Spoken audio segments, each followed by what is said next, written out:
আসসালামু আলাইকুম সুপ্রিয় শিক্ষার্থীবৃন্দু, ধন্যবাদ সবাইকে। আশা করি আপনারা ভালো আছেন।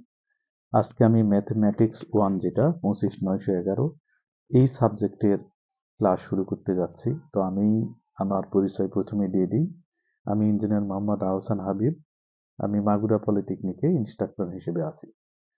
তো চলুন আমি আজকে ম্যাথমেটিক্স যেটি রয়েছে এটার উদ্বোধনী অর্থাৎ আজকে এই সেমিস্টারের গুরুত্বপূর্ণ যেগুলো ক্লাসগুলা মিড টার্ম প্লাস হচ্ছে আদার্স যে ফাইনাল পরীক্ষা, এই ফাইনাল পরীক্ষার জন্য যেগুলো গুরুত্বপূর্ণ প্রশ্ন সুপার সাজেশন স্বরূপ সেগুলো আমি পুঙ্খানুপুঙ্খভাবে আজকে থেকে শুরু করলাম এবং শেষ পর্যন্ত সম্পন্ন করব ইনশাল্লাহ। আশা করি আপনারা সাথে থাকবেন এবং গুরুত্বপূর্ণ মতামত দিবেন এবং আমার চ্যানেলটিকে সাবস্ক্রাইব করবেন এবং পাশাপাশি বলবো আপনারা গঠনমূলক অবশ্যই কমেন্ট করবেন। তো প্রথমেই আমরা এই চ্যাপ্টার 1 যেটা আপনারা দেখতে পাচ্ছেন এই চ্যাপ্টার 1 নিয়ে আমি ডিসকাস করব। চ্যাপ্টার 1 এ রয়েছে নির্ণায়ক। তো আমাদের প্রথমেই জানার দরকার যে আসলে নির্ণায়ক জিনিসটা কি। নির্ণায়ক জিনিসটা হলো কতকগুলো সংখ্যা বা রাশিকে দুটি খাড়া রেখার বন্ধনীর মধ্যে নির্দিষ্ট নিয়মে সমান সংখ্যক কলাম ও সারিতে বর্গাকৃতি উপায়ে সাজানো হলে যে বিন্যাসটি পাওয়া যাবে তাকেই মূলত বলা হচ্ছে নির্ণায়ক বা ডিটারমিন্যান্টস। যে সমস্ত পদ বা রাশি নিয়ে নির্ণয় গঠিত হয় এর প্রত্যেকটা উপাদানকে প্রত্যেকটা অবস্থাকে অর্থাৎ টোটাল যে রাশি নির্ণয় গঠিত হচ্ছে সেগুলোর হচ্ছে তার এক একটা হচ্ছে উপাদান। এই হচ্ছে মূলত নির্ণায়ক এবং নির্ণায়কের ক্ষেত্রে আরো কতগুলো বিষয় আছে যে কোনো নির্ণায়কের সারি বা কলাম সংখ্যা হবে এর ক্রমের মান অর্থাৎ নির্ণায়কের ক্ষেত্রে নির্ণায়কের সারি অথবা কলাম সংখ্যা তার কিন্তু এক একটা ক্রম এবং যে সমস্ত পদ বা রাশি নিয়ে নির্ণয় গঠিত হয় সেগুলোকে কিন্তু এক একটা উপাদান বলা হয়। তো এইগুলোই মূলত আমরা পরবর্তীতে দেখব বিষয়গুলো। তো আমি একটু দেখানোর চেষ্টা করছি। আপনাদের কোনো ধরনের প্রবলেম হলে অবশ্যই কিন্তু বলবেন বিষয়গুলো। তো প্রথমেই আমি একটা নির্ণায়ক দেখাই। নির্ণায়কটা হলো যদি আমরা লিখি A1 A2 A3, আবার এখানে B1 এটা B2 এটা হলো B3 C1 C2 C3 এরকম ভাবে বিষয়গুলোকে আমি প্রথমে দেখালাম। তো এটাই হচ্ছে মূলত একটা নির্ণায়ক। এই নির্ণায়কের ক্ষেত্রে আমরা এই যে খাড়া যে রেখা অর্থাৎ নিচের দিকে যে রেখাটা সেটা A1 A2 A3 এটাকে বলা হচ্ছে কলাম। B1 B2 B3 এটা হচ্ছে আর একটা কলাম। C1 C2 C3 এটা হচ্ছে কিন্তু আর একটা কলাম। আবার সারির দিকে যদি বলি আমরা A1 B1 C1 এই পুরাটা হচ্ছে একটা সারি। আবার A2 B2 C2 এটাও একটা সারি, A3 B3 C3 এটাও একটা সারি। তাহলে এখানে তিনটা কলাম এবং তিনটা সারি আছে। অর্থাৎ এই নির্ণায়কের ক্ষেত্রে আমরা এটাকে বলবো যে এটা ক্রম হবে 3 এবং এই 3 ক্রমের ক্ষেত্রে এখানে তিনটা সারি এবং তিনটা কলাম আছে। তো এই হচ্ছে মূলত নির্ণায়ক। আমরা এখন নির্ণায়কের যে বিষয়গুলো দেখব যে নির্ণায়কের ক্ষেত্রে অনুরাশিটা কি। অনুরাশি আমি প্রত্যেকটা পয়েন্টগুলো ধরে ধরে দেখানোর চেষ্টা করব যে নির্ণায়কের কোনো একটা উপাদানের কলাম এবং সারির উপাদান বাদ দিলে বাকি উপাদান দিয়ে যে নির্ণায়ক পাওয়া যায় সেটাকে বলা হচ্ছে অনুরাশি। আমরা যদি এখানে A1 চিন্তা করি A1, তাহলে A1 মানে এখানে বলাই আছে যে কোনো নির্ণায়ক বাদ দিয়ে বা নির্ণায়কের যে কোনো একটা উপাদান বাদ দিয়ে বাকি উপাদান দিয়ে গঠিত যে নির্ণায়ক সেটা হচ্ছে অনুরাশি। আমরা A1 এর অনুরাশি যদি নিই তাহলে যেটা আমরা ধরবো সেটা বরাবর আমরা সারি বাদ দেব এবং কলাম বাদ দেব। তাহলে বাকি থাকতেছে আমাদের এখানে B2 B3 C2 C3। বিষয়টা খেয়াল করবেন। অর্থাৎ যে মানটা নিব, যেমন এখানে আমরা A1 টা নিচ্ছি, A1 এর অনুরাশি হবে A1 বরাবর সারি বাদ হবে, A1 বরাবর কলাম বাদ হবে। তাহলে এই সারি আর কলাম বাদ দিলে বাকিগুলো থাকতেছে হচ্ছে এটা। সুতরাং এটা হচ্ছে একটা A1 এর অনুরাশি। এখন এগুলার গুণ হয় কিভাবে? এখান থেকে এটা গুণ হবে বিয়োগ হচ্ছে এটা থেকে এটা গুণ হবে, অর্থাৎ এটার মান আমরা লিখতে পারি বি2 সি3 বিয়োগ হচ্ছে বি3 সি2। এইভাবে কিন্তু এগুলোর মান আমরা লিখতে পারি। একইভাবে যদি আমরা চিন্তা করি, সাপোজ বি1 এর মান আমরা দেব, বি1 এর অনুরাশি। এই বি1 এর অনুরাশি কত হবে? তাহলে বি1 মানে কিন্তু এটা। তাহলে এইখানে আমরা এই বরাবর কলাম বাদ দেব, এই বরাবর সারি বাদ দেব। তাহলে এখানে আমাদের থাকতেছে কত? এ2 এ3 সি2 সি3। তাহলে আমরা এখানে লিখব এ2 এ3, তারপর হচ্ছে সি2 সি2 এবং সি3। এটা হচ্ছে বি1 এর অনুরাশি। এখন এই অনুরাশির মান কত হবে? একইভাবে এটার সাথে এটা গুণ, বিয়োগ হচ্ছে এটার সাথে এটা গুণ দিয়ে দেব। তাহলে আমরা পাচ্ছি কত? এখানে এ2 সি3 বিয়োগ হচ্ছে এ3 সি2। তাহলে এই যে বি1 এর অনুরাশি কিন্তু আমরা এটা পেয়ে গেলাম। তো এইভাবে আমরা মূলত অনুরাশির মানগুলো বের করতে পারি। তাহলে অনুরাশি আমরা বুঝলাম যে কোনো নির্ণায়কের যে কোনো একটা কলামের কলাম বা সারির উপাদান বাদ দিয়ে বাকি উপাদান দিয়ে গঠিত যে নির্ণায়ক, সেটা হচ্ছে অনুরাশি। এরপর আমরা দেখব হচ্ছে সহগুণক। সহগুণক, এই সহগুণক জিনিসটা কি? সহগুণক জিনিসটা অনেকটা অনুরাশির মতোই, বাট এই ক্ষেত্রে আমাদের চিহ্নগত বিষয়টা আমাদের ফোকাস করতে হবে। অর্থাৎ যে মানটা আমরা পেলাম অনুরাশির ক্ষেত্রে, সেই মানটা কি পজিটিভ হবে না নেগেটিভ হবে, এই বিষয়টাই হচ্ছে তার সহগুণক। যেমন এর আগে আমরা দেখেছি যে এ1 এ2 এ3, তারপর বি1 বি2 বি3, তারপর সি1 সি2 সি3, এরকম ভাবে যে মানগুলো আমরা দেখেছি, এই মানগুলোর ক্ষেত্রে আমরা প্রথমে অনুরাশিমূলক চিন্তা করব। তো অনুরাশিমূলক চিন্তা করে তার আগে কি প্লাস হবে না মাইনাস হবে, সেই বিষয়টা আমাদের চিন্তায় আনতে হবে। তো এখানে মূলত আমাদের চিহ্নগত বিষয়, তো চিহ্নগত বিষয়গুলো কিভাবে হয়?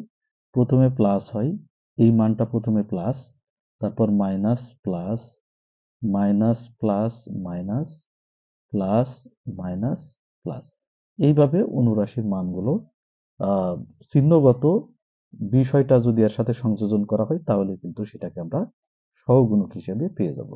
যেমন এ1 এর সহগুণক আমরা যদি লিখি এখানে এ1 এর সহগুণক, সহগুণক, এই এ1 এর সহগুণক কত হবে সেটা আমরা বের করব। তো এ1 এর সহগুণক মানে এটা বাদ দিয়ে এটা সারি বাদ দিব, এটা কলম বাদ দিব, দিলে আগের মতোই আমরা বি2 বি3, তারপর হচ্ছে সি2, এখানে সি3, এইভাবে কিন্তু আমরা মানগুলো পেয়ে যাচ্ছি। বাট এটার আগে প্লাস হবে না মাইনাস হবে, এই জন্য আমরা কিন্তু এইখানে চিন্তা করব যে এই এ1 এর পজিশনে এখানে কিন্তু এটা হচ্ছে প্লাস, সুতরাং তার আগে আমরা প্লাস দিব, দিয়ে এখানে যে মানটা হবে সেই মানটা আমরা দিব। একইভাবে আমরা যদি বি1 এর সহগুণক বের করি, তাহলে বি1 মানে হচ্ছে কিন্তু এটা, তাহলে এটার ক্ষেত্রে আমরা এই কলাম বাদ দিলাম, এই সারি বাদ দিলাম, তাহলে এখানে আমাদের থাকতেছে কত? এ2 এ3, তারপর হচ্ছে সি2, এখানে হচ্ছে সি3 সি3। এখন এখানে এর আগে চিহ্ন কত? অর্থাৎ বি1 এর পজিশনে এখানে আমরা দেখতে পাচ্ছি মাইনাস চিহ্ন আছে। তো এই মাইনাস চিহ্নটা এখানে কিন্তু আমাদের তখন কাউন্ট করতে হবে। তো এরপরে আমরা এখানে একই রকম ভাবে মাইনাস চিহ্ন দিব, দিয়ে এখানে আমরা গুণ করে নিব এ2, তারপর হচ্ছে সি3, একই রকম আগের মতো সি3 বিয়োগ হচ্ছে এটার সাথে এটা গুণ, বিয়োগ হচ্ছে এটার সাথে এটা গুণ, তাহলে এ3 এর সাথে আসতেছে হচ্ছে সি2। এই হচ্ছে আমাদের টোটাল অবস্থা। তারপরে একইভাবে যদি আমরা আহ, চিন্তা করি যে এখান থেকে আমরা সি1 এর মান কত বের করব, তাহলে এখানে সি1 এর সহগুণক কত হবে সেইভাবে কিন্তু আমরা চিন্তা করব।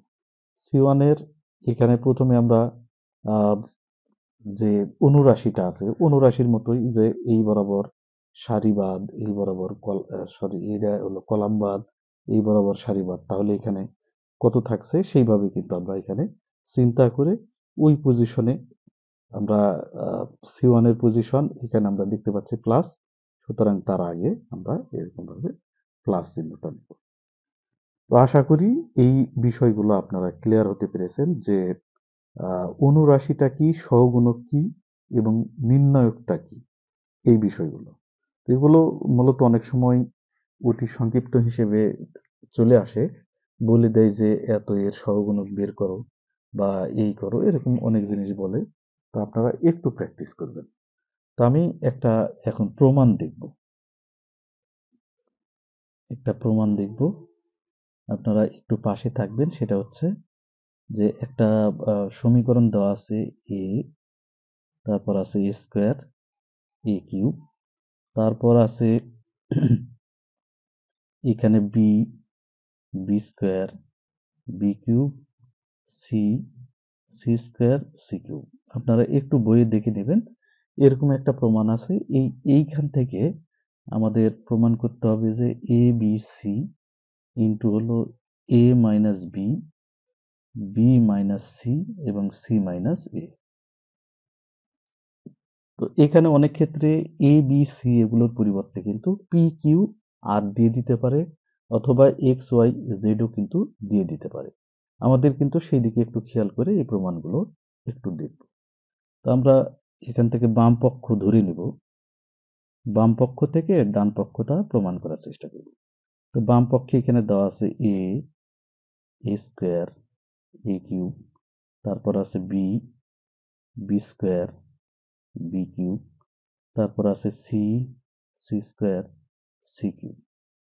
এই বাম পক্ষ থেকে আমরা এখন দেখব এখান থেকে প্রমাণ করা।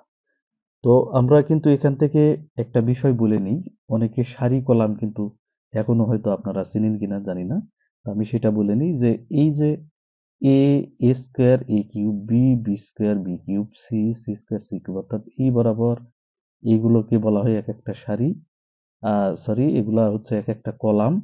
আর এই বরাবর অর্থাৎ এ বি সি এটা হলো একটা সারি, তারপর A square B square C square এটা আর একটা সারি, A cube B cube C cube এটা হচ্ছে আর একটা সারি, অর্থাৎ এখানে তিনটা সারি এবং তিনটা কলাম আছে। তো প্রথমেই এখান থেকে আমাদের যে বিষয়টা চিন্তা করতে হবে যে আমাদের কমন আছে কিনা। তা আমরা সারি এবং কলাম বরাবর দেখব যে কমন আছে কিনা। তো আমরা প্রথম সারিতে দেখতে পাচ্ছি এ স্কোয়ার এ কিউব, অর্থাৎ এখানে আমরা চাইলে এ কমন নিতে পারি। দ্বিতীয় কলামে বি কমন আছে, তারপর তৃতীয় কলামে সি কমন আছে। এখন এই কমন গুলা যদি আমরা বাদ দিই তাহলে থাকতেছে ওয়ান এ, তারপর হচ্ছে এ স্কোয়ার, একইভাবে বি,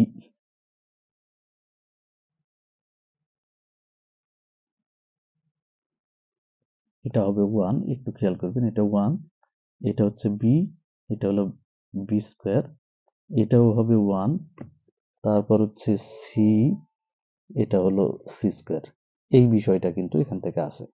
এখন আমরা এখান থেকে এ বি সি যেটা আছে সেটা রাখবো। এরপর আমরা খেয়াল করব যে জিরো করা যায় কিনা। জিরো করতে গেলে যদি করা যায় তাহলে কিন্তু আমাদের এখান থেকে সমাধানটা অতি সহজে করা যায়। তা আমরা এই প্রথম যে সারিটা আছে, এই প্রথম সারি থেকে দ্বিতীয় সারিটা যদি বিয়োগ করি তাহলে এখানে জিরো হয়ে যাবে। তারপর আবার দ্বিতীয় সারি থেকে যদি তৃতীয় সারি বিয়োগ করি তাহলে এখানেও জিরো হয়ে যায়। তাহলে আমরা এখান থেকে পাচ্ছি ওয়ান থেকে ওয়ান বিয়োগ করলে এখানে জিরো, এ থেকে বি বিয়োগ করলে এখানে এ মাইনাস বি, তারপর এ স্কোয়ার বি স্কোয়ার, এখানে এ স্কোয়ার মাইনাস বি স্কোয়ার। একইভাবে পরেরটা ওয়ান মাইনাস এত ইয়ে করলে এখানে জিরো, বি থেকে বি মাইনাস সি এবং বি স্কোয়ার মাইনাস হলো সি স্কোয়ার, এবং লাস্টে যা থাকে সেটা আমরা রেখে দেব ওয়ান সি এবং পরেরটা হলো সি স্কোয়ার দিয়ে এখানে ক্লোজ করে রেখে দেব। তারপরে আমরা এখান থেকে লাস্ট পর্যন্ত যেটা পেলাম সেটা হচ্ছে এখানে ছিল এ বি সি, তাই ছিল না? একটু খেয়াল করবেন, এ বি সি ছিল এবং একটা বিষয় কিন্তু আমি বলতে ভুলে গেছি। সেটা হচ্ছে যে আমরা যে কাজটা করব সেই কাজের ওইখানে কিন্তু আমাদের এখানে সাবটাইটেল হিসেবে একটা জিনিস লিখে রাখতে হবে। যেমন আমরা এখানে কি করেছি, এটা আমরা করেছি হলো C1 প্রাইম ইকুয়াল টু হচ্ছে C1 বিয়োগ হলো C2। এটা কি আমি বলতেছি। তারপর C2 প্রাইম ইকুয়াল টু হলো C2 বিয়োগ হলো C3, এই ব্যাপার। তো এটা আমরা কেন লিখলাম, কেন লেখার দরকার? তো এখানে C1 প্রাইম অর্থাৎ প্রথম যে কলামটা আছে এই কলামে আমরা কাজ করব। সেটা কি কাজ করব? প্রথম কলাম থেকে আমরা দ্বিতীয় কলামটা বিয়োগ করব, এখানে যেটা করেছি। তারপর C2 প্রাইম অর্থাৎ 2 নম্বর কলামে আমরা কাজ করব। কি কাজ করব? 2 নম্বর কলাম থেকে আমরা 3 নম্বর কলামটা বিয়োগ করব। জাস্ট এই বিষয়, অন্য কোনো বিষয় কিন্তু এখানে নেই। এই বিষয়টাও কিন্তু ওইখানে অবশ্যই লিখতে হবে। এরপর আমরা আহ, আবার আগেকারটাই যাই, সেটা হচ্ছে যে একটা সারিতে বা একটা কলামে যদি 2টা মান 0 হয়ে যায় আর আরেকটা মান যদি 1 হয়, তাহলে 0-র নিচে যে মানগুলো থাকে ওই মানটা কিন্তু আমরা সরাসরি নিতে পারি। অর্থাৎ এই যে প্রথম সারির ক্ষেত্রে আমরা দেখতে পাচ্ছি 2টা 0 হয়ে গেল আর একটা 1 আছে। হ্যাঁ, তাহলে ওই 0 সোজা এবং 1 এর নিচে যেটা সেটা বাদ হয়ে যায়। জাস্ট এই 2টা মান এবং এই 2টা মান, এই 4টা মান কিন্তু থাকবে। এটা একটু প্র্যাকটিস করবেন আপনারা, তাহলে বুঝতে পারবেন। তো তাহলে লাস্ট পর্যন্ত আমরা কি পাচ্ছি? লাস্ট পর্যন্ত আমরা পাচ্ছি এখান থেকে a মাইনাস বি, তারপর হচ্ছে a square minus B square, তারপরেরটা আমরা পাইছি হচ্ছে বি মাইনাস সি, তারপর হচ্ছে B square minus C square. তো এই হচ্ছে আমাদের শেষ পর্যন্ত ডিজিট। এখন এখান থেকে আমরা ক্যালকুলেশন করব এ বি সি। এখন আমাদের কমন যায় কিনা সেই বিষয়টা দেখব। যেমন এখানে এ মাইনাস বি আছে, এখানে আছে এ স্কোয়ার মাইনাস বি স্কোয়ার। তো এ স্কোয়ার মাইনাস বি স্কোয়ার সমান আমরা কি জানি? এ প্লাস বি ইন্টু হচ্ছে এ মাইনাস বি। তাহলে নিশ্চয়ই এখানেও এ মাইনাস বি আছে। তাহলে এখান থেকে আমরা এই দুটা থেকে কমন নেব এ মাইনাস বি। একইভাবে দ্বিতীয় কলামে আমরা যদি চিন্তা করি বি মাইনাস সি, পরেরটা হচ্ছে B square minus C square. তাহলে এখান থেকে আমরা নিতে পারছি বি মাইনাস সি। তাহলে আমাদের থাকছে কত? এখানে যেহেতু কমন নেওয়া হয়ে গেছে তাহলে 1 থাকে, আর এখানে থাকে এ প্লাস বি। পরেরটা ঠিক একইভাবে এখানে 1 থাকে, এখানে থাকে হচ্ছে বি প্লাস সি। এই হচ্ছে টোটাল জিনিস। এখন আমরা এই এ বি সি যেটা আছে সেটা নিলাম, এখান থেকে এ মাইনাস বি, তারপর বি মাইনাস সি যেটা আছে সেটা একইভাবে রাখলাম। এখন আমরা কোনাকুনি গুণ করবো, এটার সাথে এটা গুণ বিয়োগ হচ্ছে এটার সাথে এটা গুণ। তো সেটা করতে গেলে এখানে আমাদের কি হচ্ছে সেটা বা সেকেন্ড ব্র্যাকেট ক্লোজ করে দিয়ে দিই, দিয়ে 1 এর সাথে এটা গুণ করলে হয় বি প্লাস সি মাইনাস এটার সাথে 1 গুণ করলে হয় এ প্লাস বি। এই হচ্ছে ব্র্যাকেট ক্লোজ। এখন আমাদের হচ্ছে এ মাইনাস বি, তারপরে এখানে A minus B, B minus C, আর এখানে যদি আমরা এটা ভাঙাই নিই তাহলে পাবো বি প্লাস সি মাইনাস এখানে এ মাইনাস আর প্লাসে কিন্তু এখানে মাইনাস হয়ে যাবে, এটা বি। এখান থেকে আমরা খেয়াল করলে দেখব এটা আর এটা কেটে যাবে, গেলে এখানে আমাদের থাকছে A B C, A minus B, B minus C, এবং এখানে আমরা দেখতে পাচ্ছি সি মাইনাস এ। অর্থাৎ এটাই আমাদের কিন্তু ডান পক্ষ, যেটা প্রমাণ করার কথা বলা ছিল। সুতরাং আমরা লিখতে পারি বাম পক্ষ সমান হচ্ছে ডান পক্ষ প্রুভড বা প্রমাণিত, এরকম একটা বিষয় আমরা দিয়ে দিতে পারি। তো আশা করি এই ম্যাথটা আপনারা খুব ভালোভাবে বুঝতে পেরেছেন। আমি পর্যায়ক্রমে বাকি অধ্যায়ের যে ম্যাথগুলো আছে সেগুলো দেখানোর চেষ্টা করব। তো আপনারা নিয়মিত থাকবেন এবং বললাম তো যে আপনারা সাবস্ক্রাইব করবেন এবং পাশাপাশি লাইক শেয়ার কমেন্ট করবেন। আহ, তো সবাইকে অবশ্যই ধন্যবাদ জানাবো, আর কোথাও যদি বুঝতে সমস্যা হয় অবশ্যই বলবেন, আমি সেটা ক্লিয়ার করার চেষ্টা করব। তো সবাইকে ধন্যবাদ জানিয়ে আজকে এখানেই শেষ করছি। সবাই ভালো থাকবেন, সুস্থ থাকবেন। আসসালামু আলাইকুম।